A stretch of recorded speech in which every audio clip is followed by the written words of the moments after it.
क्या आपने कभी सोचा है कि भारत के जिस राज्य का नाम सुनते ही लोगों के मन में गरीबी, बेरोजगारी और पलायन की तस्वीर उभरती है, उसी राज्य को कभी पूरी दुनिया ज्ञान की राजधानी कहा करती थी। ये कहानी है बिहार की, एक ऐसे राज्य की जो भारत के बाकी राज्यों से बिल्कुल अलग है। अगर आज भारत एक महान सभ्यता के रूप में जाना जाता है, तो उसकी नींव रखने वालों में बिहार का योगदान सबसे महत्वपूर्ण रहा है। आज जब हम बिहार का नाम सुनते हैं, तो अक्सर लोगों का ध्यान उसकी वर्तमान लेकिन बिहार को समझने के लिए हमें हजारों साल पीछे जाना होगा। लगभग 2500 साल पहले, जब दुनिया के अधिकांश हिस्से अभी सभ्यता की शुरुआती सीढ़ियां चढ़ रहे थे, तब बिहार का क्षेत्र दुनिया की सबसे विकसित जगहों में गिना जाता था।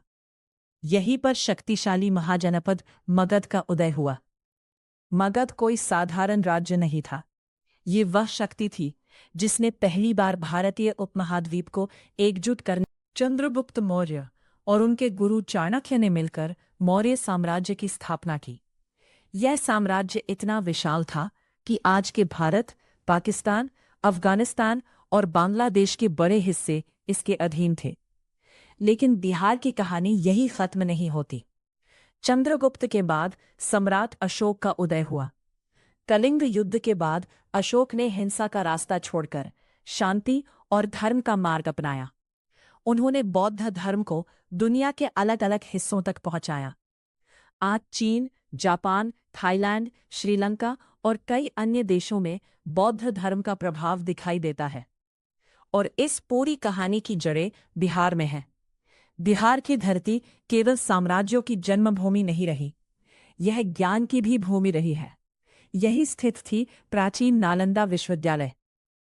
कल्पना कीजिए, जब यूरोप के कई हिस्सों में विश्वविद्यालयों की अवधारणा तक विकसित नहीं हुई थी, तब बिहार में विश्व स्तरीय शिक्षा दी जा रही थी। इसी तरह विक्रमशिला विश्वविद्यालय भी ज्ञान का एक बड़ा केंद्र था। यही कारण है कि बिहार को भारत की बौद्धिक राजधानी भी कहा जाता है। लेकिन बिहार केवल इतिहास नहीं है, यह संस्कृति का भी एक अनोखा संगम है। बिहार की लोक परंपराएं इसे बाकी राज्यों से अलग बनाती हैं। छठ पर्व इसका सबसे बड़ा उदाहरण है। छठ केवल एक त्योहार नहीं, बल्कि आस्था, अनुशासन और प्रकृति के प्रति सम्मान का प्रतीक है। दुनिया में शायद ही कोई दूसरा पर्व हो जहां लाखों लोग नदी और तालाबों के किनारे उगते और डूबते सूर्य को अर्घ्य देते हों। बिहार की भाषाई विविधता भी अनोखी है। यहाँ हिंदी के साथ साथ भोजपुरी, मैथिली, मगही, अंगिका और बज्जिका जैसी भाषाएं बोली जाती हैं। हर भाषा अपने भीतर एक समृद्ध साहित्य और सांस्कृतिक विरासत समेटे हुए है। लेकिन अब एक सवाल उठता है, अगर बिहार इतना महान रहा है, तो आज यह पिछड़ा क्यों माना जाता है? इस सवाल का जवाब इतिहास में छिपा हुआ है।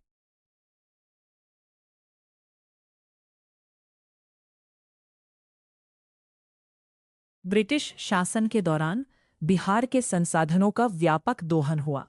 स्वतंत्रता के बाद भी औद्योगिक विकास की गति अपेक्षाकृत धीमी रही। साल 2000 में झारखंड अलग राज्य बन गया। झारखंड के साथ बिहार के अधिकांश खनिज संसाधन भी चले गए। इसका प्रभाव बिहार की अर्थव्यवस्था पर पड़ा। उद्योगों की कमी के कारण रोजगार के अवसर सीमित रहे।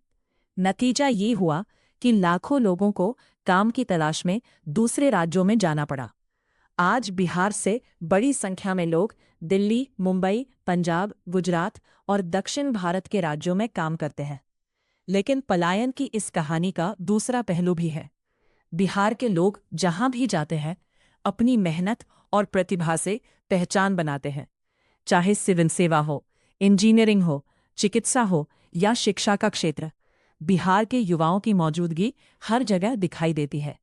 यूपीएससी जैसी कठिन परीक्षा में भी बिहार के छात्रों का प्रदर्शन लगातार मजबूत रहा है। यहाँ शिक्षा को सामाजिक बदलाव का सबसे बड़ा माध्यम माना जाता है।